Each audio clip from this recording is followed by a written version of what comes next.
Assalamualaikum warahmatullahi wabarakatuh. Salam Guru Penggerak. Saya Agung Handoko, calon guru penggerak Angkatan 9 dari SMA Negeri 1 Tanjung Harapan, Kabupaten Pasir, Provinsi Kalimantan Timur. Dalam video ini, saya akan memaparkan koneksi antar materi, kesimpulan dan refleksi modul 1.1 tentang pemikiran Ki Hajar Dewantara. Topik pembahasan pada video ini adalah yang pertama, kesimpulan modul 1.1 pemikiran Ki Hajar Dewantara.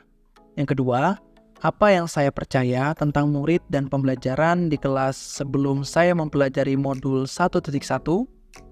Yang ketiga, apa yang berubah dari pemikiran atau perilaku saya setelah mempelajari modul 1.1. Dan yang keempat adalah apa yang dapat segera saya terapkan lebih baik agar kelas saya mencerminkan pemikiran Ki Hajar Dewantara. Kesimpulan modul 1.1 pemikiran Ki Hajar Dewantara. Menurut Ki Hajar Dewantara, tujuan pendidikan adalah menuntun segala kekuatan kodrat yang ada pada anak-anak agar mereka sebagai manusia maupun anggota masyarakat dapat mencapai keselamatan dan kebahagiaan yang setinggi-tingginya. Pendidikan akan berjalan mengarah kepada tujuan yang ingin dicapai, tentunya harus memiliki dasar-dasar pendidikan sebagai landasan seorang pendidik menuntun anak. Dasar-dasar pendidikan tersebut diantaranya metode dan semboyan pendidikan, kodrat anak, menghamba kepada anak bukan tabula rasa, pengembangan budi pekerti, dan guru bagaikan petani.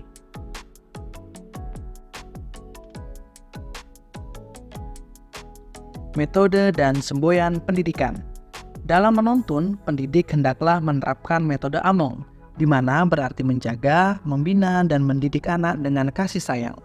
Di saat yang bersamaan, semboyan pendidikan haruslah diamalkan, yaitu Ingarso Sung Tulodo, di depan pendidik memberikan teladan, Ingmandio Mangun Karso, di tengah pendidik menciptakan prakarsa atau ide untuk kemajuan murid, dan Tutwuri Handayani, di belakang pendidik memberikan dorongan.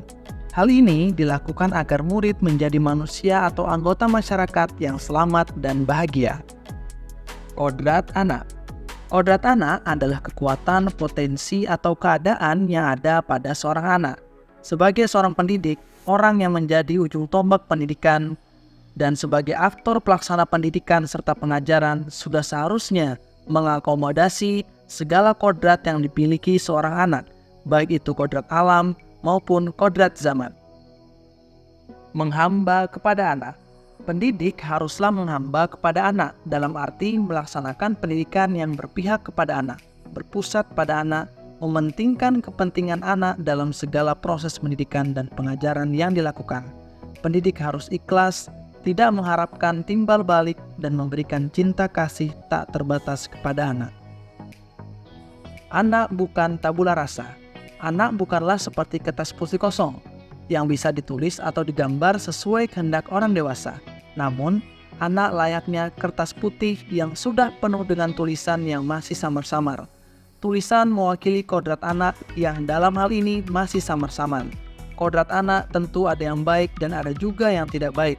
Peran pendidik adalah menebalkan tulisan yang masih samar-samar, atau membimbing dan mengarahkan kekuatan kodrat agar baik lakunya, menjadi manusia seutuhnya, serta memperbaiki kodrat yang tidak baik menjadi baik. Pengembangan budi pekerti. Pada dasarnya, setiap anak dianugerahi oleh Tuhan Yang Maha Esa pikiran, perasaan, kemauan, dan tenaga. Namun, anak memerlukan adanya orang yang menuntun agar pikiran, perasaan, kemauan, dan tenaga saling berpadu secara harmonis, sehingga anak memiliki kesadaran diri dan kesadaran sosial yang baik, serta membuat sebuah keputusan yang bertanggung jawab dalam kemerdekaan dirinya dan kemerdekaan orang lain.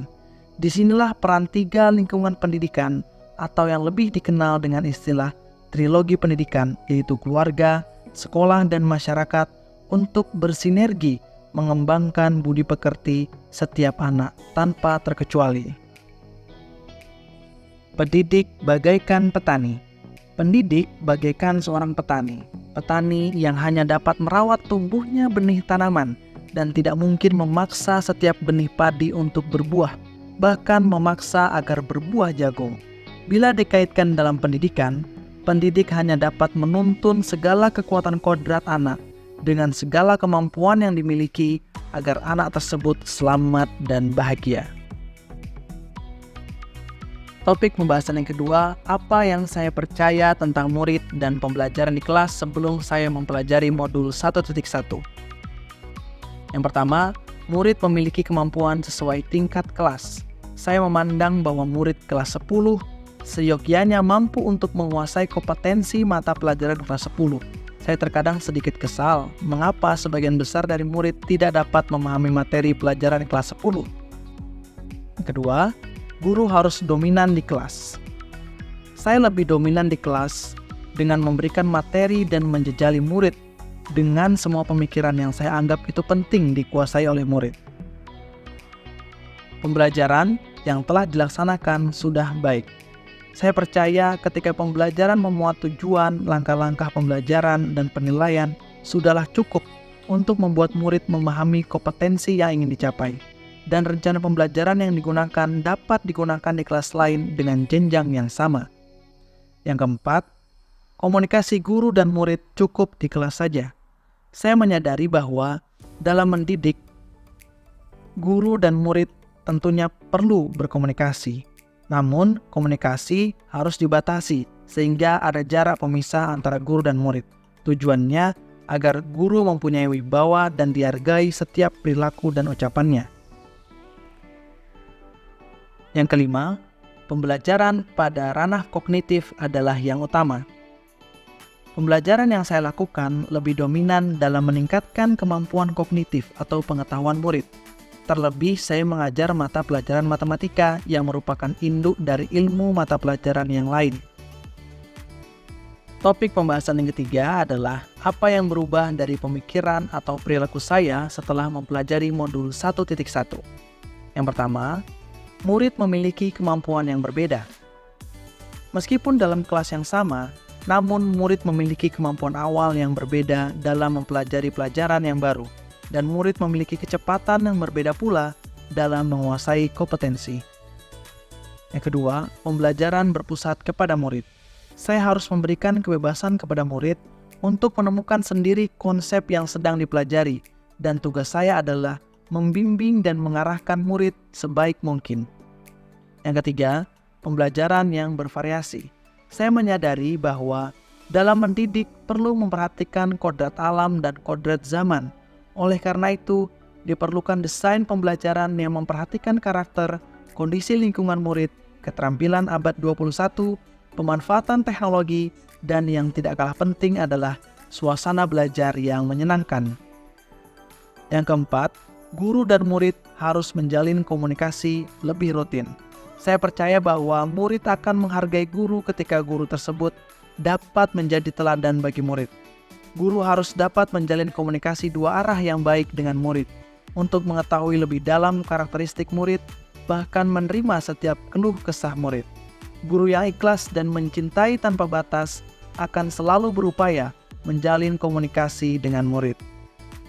Yang kelima, pembelajaran mencakup ranah afektif, kognitif, dan psikomotorik.